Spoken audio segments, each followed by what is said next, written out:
महाशिवरात्रि की रात अगर आप भी ट्रिप में जाने की सोच रहे हो तो ये वीडियो आपके लिए, क्योंकि उस दिन सिर्फ भगवान ही नहीं जागते, कुछ और भी जाग जाते। कहानी शुरू होती है बिना प्लान की गई ट्रिप से।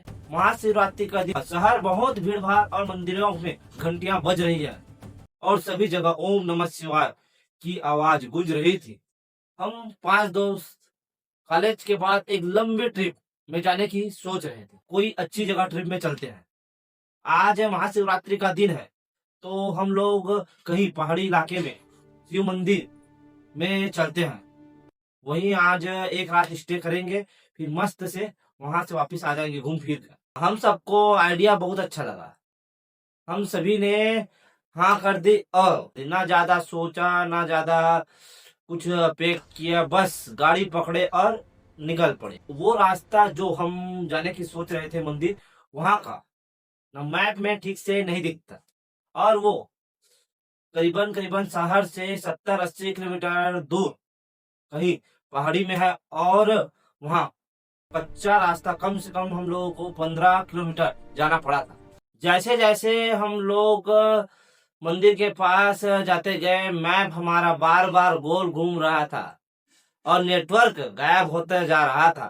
शाम हो रही थी और तभी हमें रास्ते में एक छोटा सा चाय का ढाबा दिखाई दिया। ढाबे पर एक बाबा बैठे थे। हम लोग बाबा से पूछे कि बाबा, ऊपर वाला शिव मंदिर का रास्ता यही है ना? उसने हमें ऐसे देखा जैसे वह हमसे बात नहीं करना चाहता था, लेकिन उसने बोला, हाँ यही रास्ता है, लेकिन तुम लोग आज की रात वहाँ शिव मंदिर में मत रुकना। हम सभी हंस दिए। क्यों? ये तो शिव मंदिर है, आज महाशिवरात्रि का दिन है, ये तो अच्छे का दिन है। फिर बूढ़ा आदमी बोला, आज ही का दिन तो डर है। उसकी आंखें बहुत अजीब लग रही थी। जैसे जैसे हम लोग ऊपर बढ़ते गए वैसे ही जंगल बहुत घना हो गया और हमारा मोबाइल नेटवर्क पूरी तरह गायब हो गया। सड़क इतनी पतली थी कि गाड़ी मोड़ते वक्त हमारा दिल कांप जाता। रात करीब 9 बजे, चारों तरफ अंधेरा, ना कोई घर ना कोई गांव और सिर्फ हमारी गाड़ी की ही आवाज सुनाई दे रही थी। करीब रात 10 बजे हमें दूर से मंदिर की घंटी की आवाज सुनाई देने लगी और अजीब बात यह थी कि वहां कोई न तो पुजारी था ना कोई गांव वाला था। फिर भी हम लोगों को घंटी की आवाज सुनाई दे रही थी। एक पुराना शिव मंदिर और वहां की दीवारों पर काई लगा और सामने बहुत बड़ा पीपल का पेड़ दिखाई दे रहा था। फिर हम सभी ने सोचा कि यही रात आज काट लेते हैं, फिर सुबह हम लोग यहाँ से चले जाएंगे। फिर हम सभी ने वहाँ दीप जलाए, अगरबत्ती लगाई और शिवलिंग पर जल चढ़ाया।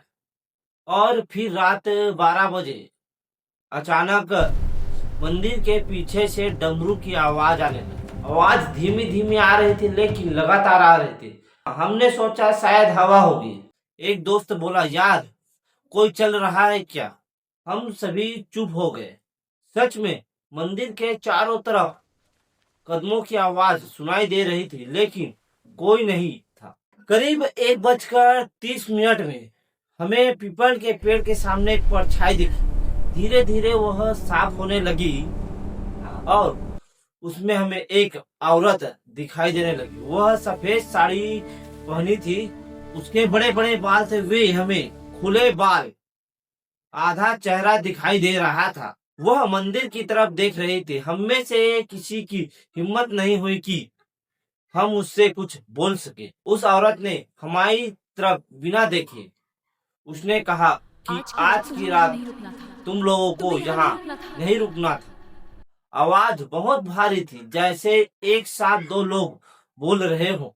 अचानक मंदिर का दरवाजा खुल गया और वहाँ अंधेरा, लेकिन वहाँ शिवलिंग के पास एक दीप जल रहा था और दीप के नीचे पैर के गीले निशान दिखाई दे रहे थे। उसी वक्त मंदिर की घंटी जोर जोर से बजने लगी और औरत कहती है, जो जागते हैं वह बच जाते हैं और जो सोते हैं यही रह जाते हैं। वह यही रह जाते हैं।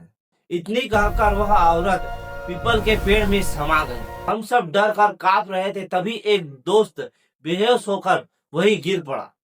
उसके मुंह से बस एक ही आवाज निकल रही थी, मत जाने दो, मत जाने दो। मंदिर के पीछे से अब बहुत सारी आवाज आने लगी, रोने की, हंसने की, घसीटने की, और अब ऐसा लग रहा था जैसे पूरा जंगल हमारी तरफ बढ़ रहा हो।